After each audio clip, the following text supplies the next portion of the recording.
একটি বক কোনো এক জলাশয়ের ধারে বাস করত আর জলাশয়ের মাছ খেয়ে দিন কাটাত। বৃদ্ধ বয়সে যখন তার মাছ শিকারের শক্তি থাকল না, তখন মনে মনে ভাবল এবার কৌশলে মাছ শিকার করতে হবে। একদিন খুব বুক ভরা দরদ নিয়ে জলাশয়ের ধারে গিয়ে বসল। তার মুখ দেখে এক কাঁকড়ার দয়ার উদ্রেক হল। সে জিজ্ঞেস করল, কি ভাই, তোমাকে বিষণ্ণ দেখাচ্ছে কেন? বক দীর্ঘশ্বাস ছেড়ে বলল, কি বলবো ভাই, আজ দুজন শিকারীকে আলাপ আলোচনা করতে দেখলাম।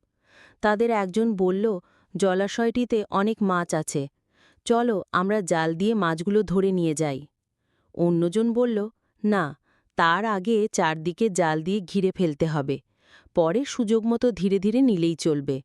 এসব কথা শুনে আমি খুব ব্যথিত হয়েছি। যদি সব মাছ ধরে নিয়ে যায় তাহলে আমার কি উপায় হবে? এদের উপরই আমার জীবন জীবিকা নির্ভরশীল। এতদিন এখানে থাকতাম, এখন বাকি জীবনে বুড়া বয়সে কোথায় যাব? কাঁকড়া কথা শুনে সব মাছকে খবর দিল। ওরা শুনে হায় হায় করতে শুরু করল এবং বকের নিকট এসে এই বিপদ থেকে রক্ষা পাওয়ার উপায় জানতে চাইল।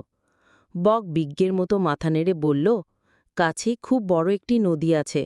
আমি তোমাদেরকে এতটুকু সাহায্য করতে পারি যে প্রতিদিন কিছু কিছু মাছকে সেখানে পৌঁছে দিব। মাছেরা পরামর্শ শুনে খুব খুশি হল। এমনি করে বক কৌশলে মাছ ধরে খেতে আরম্ভ করল। এভাবে কিছুদিন খাওয়ার পর কাঁকড়ার একদিন সেই নদী দেখার স্বাদ জাগল। বকের পিঠে চড়ে সেই নদীর উদ্দেশ্যে যাত্রা করল। দূর থেকে মাছের হাড়ের স্তূপ দেখেই সে বকের কৌশল বুঝতে পারল।